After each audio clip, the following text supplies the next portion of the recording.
Good afternoon guys. Cut off na pala. Nakalimutan gumawa ng timesheet kahapon. Gawa tayong timesheet guys. May pasok din bukas. Basis natin.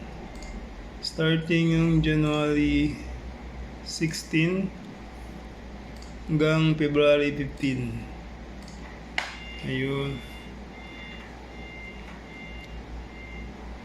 Download siya guys. Okay na.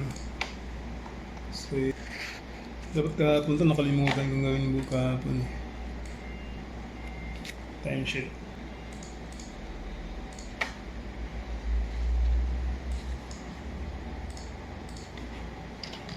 Okay. Ayun siya.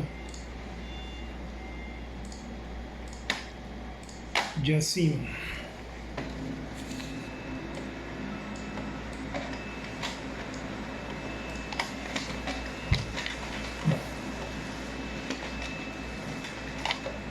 Ito naman